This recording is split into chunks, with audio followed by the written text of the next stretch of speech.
We're going to spend the next hour or so talking a little bit about a practice called Foresight. We're going to talk a little bit about what it is, how and why to use it, a process and a method for doing it, as well as hopefully have a little time for practice.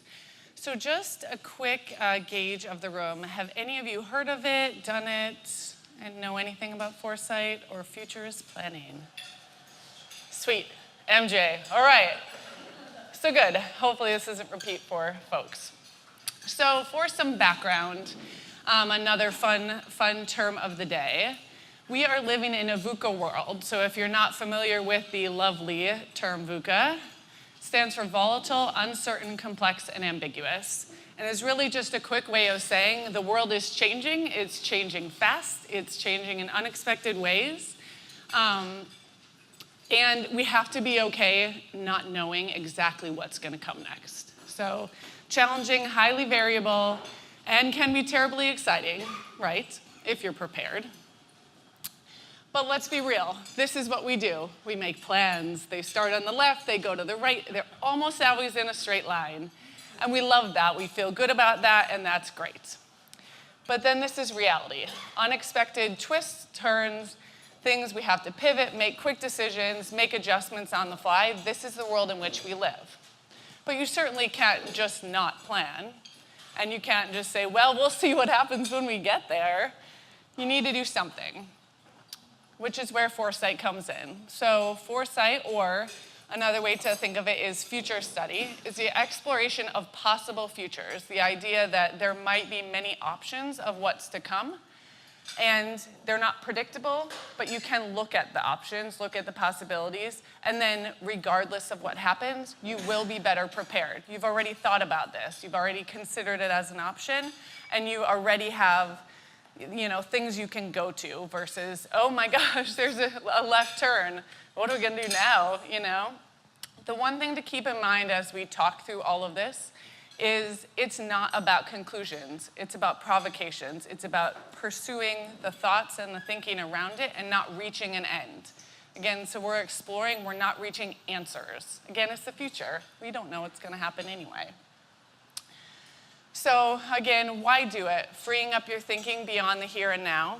Help you distill information and noise. We're all getting plenty of noise about all these things we should think about and be concerned about, and how would we prioritize things that go into box 3? Let's distill it down into possible actions, considering what we might do if it were to happen. Make better strategic decisions beyond what we can see or what we also love to do, which is look at what happened in the past, and then let's maybe see if that's going to happen again and try and make the same decisions. And then ultimately have some better conversations, both one-on-one within our teams, regardless of role, and really explore what you might need to do if these things were to happen. So overall, the practice is called Foresight or future study. The method we're going to talk about today begins with trends, allows you to explore the implications, ultimately you translate it into scenarios, and then you have the discussion. So we diverge on the left. Again, we love going left to right, straight lines. We diverge and go and see what might happen, and then let's narrow a little bit down to things that we can make actionable and have discussion around. So I'm going to dig into these just a little bit, and then we will have some time for you guys to practice and to think through this. And I know Amy passed out some information, so you guys can take those, but also that goes through the steps if you feel like following along as we go. So first, let's talk about trends. So every one of you that's here today, you know a lot about your industry. You can't help it. This is what you live and breathe every day. So this is where we start. What are you seeing? Excuse me, what are you hearing? What do you know? What's happening in your industry? What's happening outside of your industry? That was a lot of the conversation that I just had over lunch with folks. It's so fascinating to hear the crossover between healthcare and education and financial services. And I know a lot of you have said, oh gosh, it feels so good to hear that others have challenges like we do, even though they're not us, or even though they're not in our industry. So what's happening outside? What can you see? What might come in and threaten what you know? What are those sacred things that you're sensing and you're starting to feel might challenge your current way of doing business? And then ultimately pick one. So there are tons of trends and ideas and things to pursue. You can do this as many times as you want to, as it's effective. But for this method, we really start with one. So again, you can do this for as many trends as you choose to.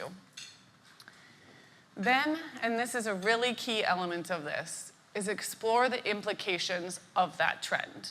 So you start with your trend in the center, and for those of you that love labels, this is called an implications wheel. You start with the trend in the center, and then you list out first-order implications. These would be the obvious ones that we know. What happens if there are no clinics, right? No doctor's office, things like that. Start to list that out, and then go from there into second-order implications, and then third order. You could keep going to fourth, but at some point it's too much.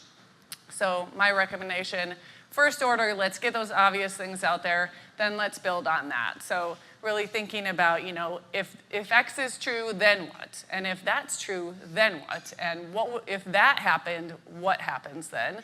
And push your thinking out there to really see what's going to happen kind of as things get a little bit crazier. Sometimes it helps to put them in the context of political, social, and economic and technological implications. It's just a tool to push your thinking and think outside of some of the things that would come to mind or that your thinking might be constrained on based on your industry. So, for example, we'll take the trend in education around competency-based education programs. Some first-order implications around this might be new policies around government funding to support something like that. A new metric on evaluating competency and the value of an education, right? Again, new accreditation, different types of socioeconomic impacts if all of a sudden it becomes available to all. And some of that is shown over here as well. Maybe the emergence of some sort of new shared global education system. Then you build out from there. So again, maybe if there are new policies around government funding and support, maybe you end up with a new funding model for education. Or, maybe you end up with variation on who's determining the subjects. If there's a new accreditation method or evaluation, no one decides who's accredited, for example, then how do you determine the subjects? What happens there? And you can see, you kind of build out from there. And looking at this example, you can see all of a sudden, here we have with new policies around government funding and support, a new funding model for education. Maybe that model's shared risk. What would the world look like if that's where education, if that was an implication of this trend and that's what was happening in education? And I do apologize because I know that slide is very ugly. So again, this is a huge chunk of the time, and this is something that we're going to practice here in a little bit, because really thinking through what these are is important to get to the value of the conversation that comes at the end, really thinking through what are the implications of this new trend on you and your customers and your business. But it can also get a little bit unwieldy. So then the next step is to go through and say, okay, well, based on all of these things that we put on our implications wheel, let's be real, which ones of these are probable, right? Based on what we know, it's likely to happen. Sometimes people call this the preferred future, right? Generally, again, this is our straight line path. This is what we kind of think is going to happen, and it's likely, might even be probable. Then next is plausible. So based on what we know today, this might happen. So this is that kind of next degree out of, well, if it didn't go exactly in the straight line, it kind of might shift, just within this zone from side to side. And then at the bottom is preposterous. So based on current knowledge, this is impossible, it will never happen. But if it did happen, then what would we do? So you might put things like, yeah, what if Amazon is sending me my meds? What if, they take over Whole Foods? What are some of these things that maybe 2 or 3 years ago we would have said, never, never gonna happen. It's never gonna, impact the organic food chain, back to the farmer level. Never going to happen. Oh, Amazon buys Whole Foods, and wow, look at the price of organic food goes way down, right? And all of a sudden, Target has to catch up, for example. So you go through the wheel and tag each one of these. So when we look at the example we just looked at, you can see some of them, again, probable. So the redefinition of a student, right? So the new policies is a good one. Accessibility to education, likely to happen based on this. Plausible, again, shifts in the standardization and equality from a political side and empowering areas that don't currently have access to education might be one of those. And then you start to see some of the stars as well, like the shared risk model, empowering social mobility on a global scale. You can also see that not everything here is tagged. I mean, let's be honest, all of the implications that you think about might not be the most amazing ever, or might not be the most important to keep in mind as you keep moving through this process. But go through and tag them, and again, there's no perfect. We're predicting the future. We're even predicting options around the future or possible futures. Just think about what's resonating with you, and again, using these probable, plausible, and preposterous to help you get that range of, and some of it really gets to what Don was talking about today of let's be real. We're all kind of assuming that what's probable is going to happen. Whether we say it or not, we believe this. And then let's push ourselves to widen from there. Then we move forward into creating scenarios. So, for example, looking at this map, it's hard to see how you would make actions from this, aside from you could show it to people, you could talk about it, but at the end of the day, it's a bit stagnant. So let's move it forward and make it more actionable. How do we help people relate to this in a way that they can feel what the future might be like if these things happened, or they can feel what the business might want to do or what the customer needs if these scenarios were to come to fruition? So again, we're going to create scenarios. They're absorbing, convincing stories that help you see and feel, and the feel is important. Let's understand what it feels like to live in a world that's like this. Engrossing plots, easy to remember and easy to relate to. Ultimately, these scenarios are to help set the stage for conversation. They're for communicating and sharing conversation around what the future might be like. So don't go too long, don't get too carried away, but do start with the user and try and create a day in the life or a recollection of a day, your preference, that tells an overarching story of what a day in the life for this person is like in this future. And you do one for each of the contexts. So I talked a little bit about this, but again, stay focused. So use that map that you made to keep yourself kind of on track. It's easy to diverge back to comfort zones, or even if it's a known future, it's easy to divert to those things that, well, everyone knows it's kind of going to be like that. Stay true to those ideas that you thought about when you were doing the map, or as you brainstormed with others as you were doing the map, to keep yourself true to what the implications were as you branched out on your wheel. Be careful in the scenario step not to let groupthink take over. So I recommend working independently on your scenarios, coming back to share, and then ultimately reaching some sort of alignment if you're then going to share out with your larger company or key stakeholders, or if you're an executive and you want to share it down to your team, I would do that. And again, keeping it very simple. This is scenario writing, not creative writing, so let's try and keep it to the key points so that you can, again, use these scenarios to communicate and to really connect with people about what that future vision might be. I did include a little starter here. I really don't suggest that you need to fill in the blank, but it can be hard to get started, especially if you've not done it before. So you can feel free to use this, so you guys have it on your printouts as well. But really thinking about who this person is. Don't get too lost in that. You don't need to do persona development, for example, to do this, but just pick a person and then give them some attributes, and then let's walk them through what a day in the life is like. So I will pause for a second. I apologize. I need a little drink. But you can see here we have some examples, and I'll go through them really quickly.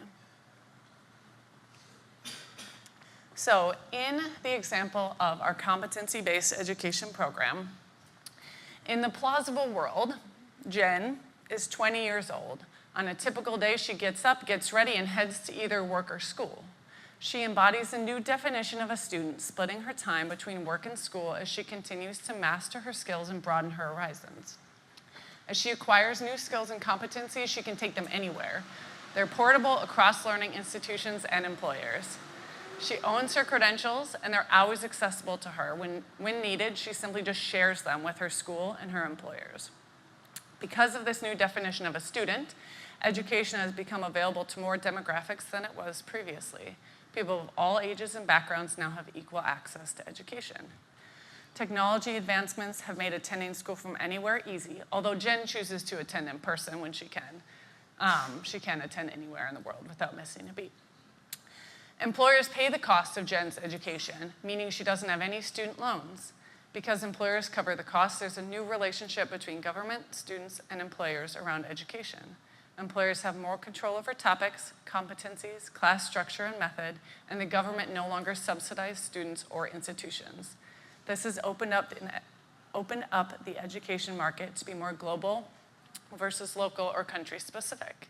It's also impacted the application process. Jen applied for this job as a work student, and when it's completed, she'll become a full-time employee.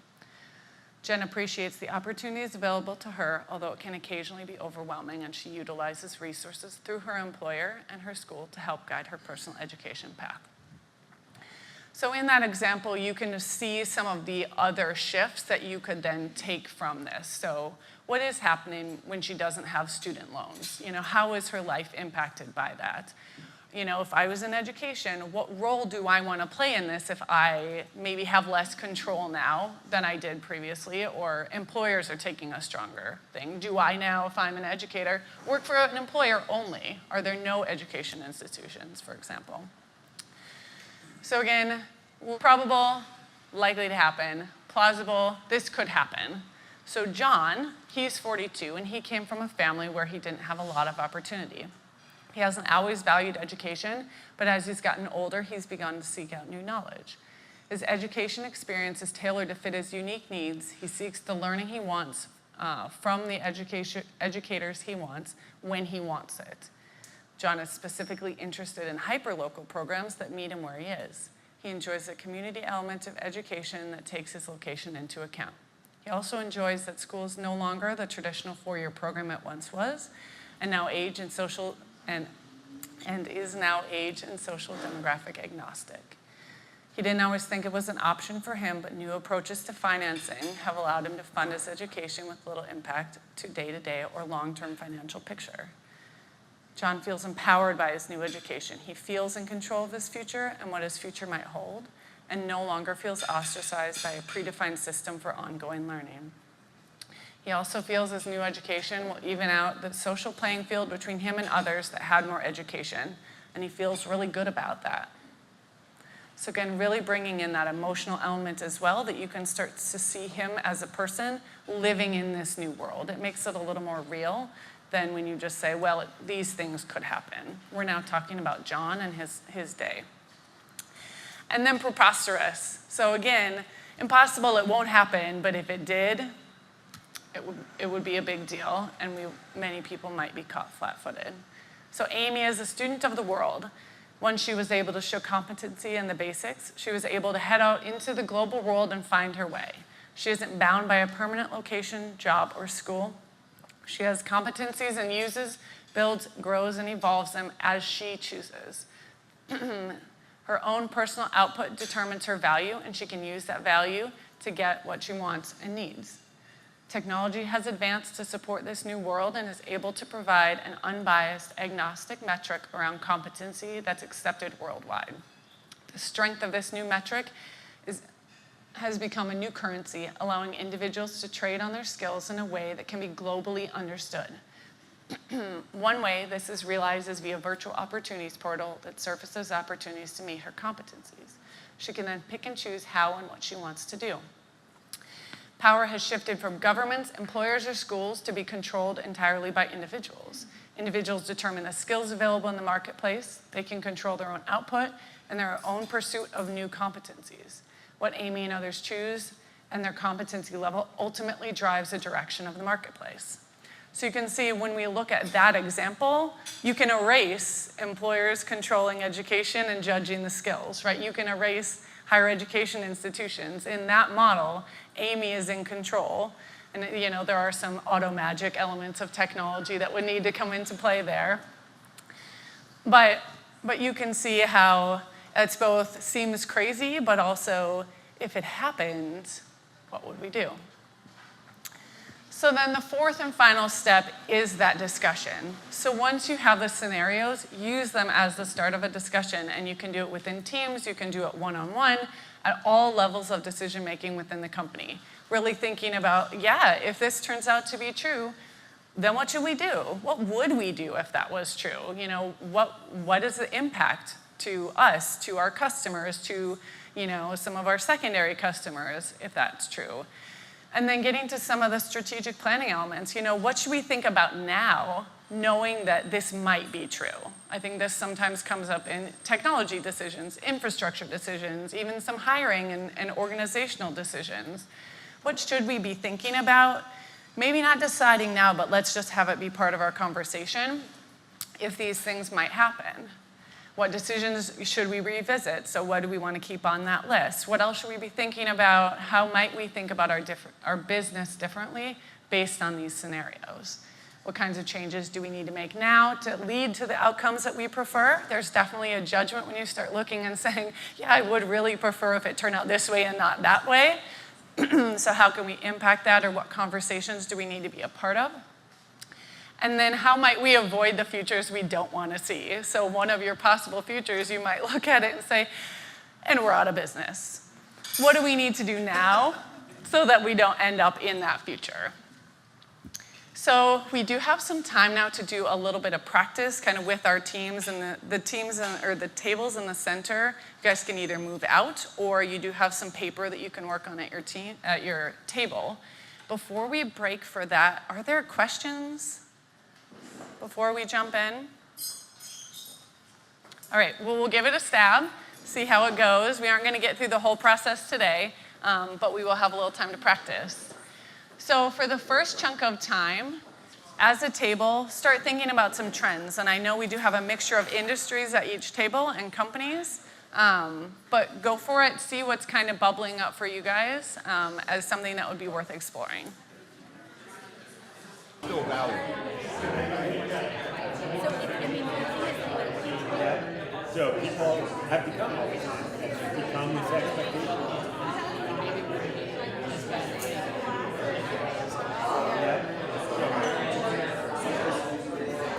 That, I did want to ask if there were any tables or groups that wanted to share out what trend they selected and maybe some of the implications that they had put on their wheel.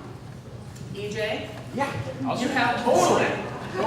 All right, so we did healthcare, and we took a look at the trend of patient-driven healthcare, and we actually kind of backed into this a little bit. One of the first things that we threw out when we had to rewind was, what if patients were the doctors? So what if a patient went to the medical care facility and said, here are the things that I've done to diagnose myself, here are the things that you need to do to help me, and here are the things that you will prescribe to me, because I am an expert. So we backed up a little bit and said, well, what needs to be true? We kind of broke it out to like technology, political, social sort of implications. For technology, there would need to be tech-enabled self-diagnosis possibilities or options. For political, there would need to be a different kind of value-based reimbursement for healthcare procedures, since more of the onus is on you as the patient. And please correct me on any of the stuff as we go. Maybe social, there's some cultural barriers and complexities to becoming experts. I know our friends at Boston Scientific know that there's a different kind of modality in some ethnicities and communities about who the expert is from a healthcare perspective, and how do I enable myself. And then, taking another look at that social as well, how do you treat the whole person right now? That isn't necessarily the case, where you're thinking about physical well-being, mental well-being, emotional well-being, et cetera, as you move across that kind of spectrum. And then from a business standpoint, one of the first implications we looked at was transparency or true cost in healthcare. would need to be vastly different if you are the person who's responsible for owning your own healthcare.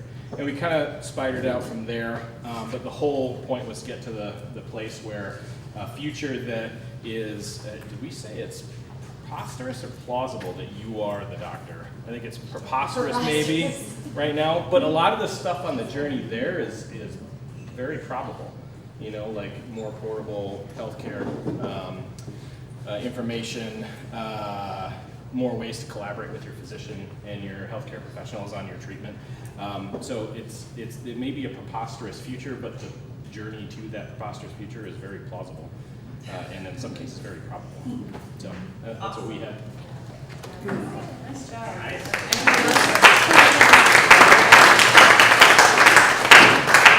Anyone else want to do a quick share out of the trend list selected? Amy will go in the back. Okay, we'll do ours because we broke the rules. We selected a topic of food, and then we started listening about, 12 or so trends that we're seeing in food. And what we settled on was food as the catalyst to reducing medical costs. So we came back. And we went down many, many paths. I'm going to try and follow our map here, our implications map. But we started talking about how do we reward each other for healthy behaviors, not wait for the rewards to come to us. And I want to make that distinction very clear. Because what they did is it sent us down a path of what if by shopping at our local market or Whole Foods or something, there was the program of paying it forward. And we said, how do we pay it forward maybe to lower income families that cannot afford or have access to healthy food, readily available healthy food? They may be part of a food desert. They may have 2 jobs. They just cannot get to the market. And so we kind of went down the path of, well, this is like buy one, get one, the Tom's model, bless you. And I said, well, wait a minute, with Amazon being in the Amazon Prime and delivery everywhere service, why can't buy one, give one, start to create a local pantry, a delivery pantry at our local Whole Foods that then goes into the Prime delivery service, that goes into these underserved neighborhoods and delivers groceries for them, all because of the good choices you made for making a good choice for yourself. And that got to be really exciting. And then I just wrote this down because we were talking about how we can start to chart healthy behaviors to get it back to the healthcare companies to eventually lower premium costs. What if we partnered then with Minute Clinic, who would drive buses into these neighborhoods to start to chart, draw blood, do all of this, and do proactive education for diabetes weight management. And it all starts with us, with absolutely no legislative effort whatsoever. So that was just like one of our wheels that I got really excited about. So thanks for letting me share.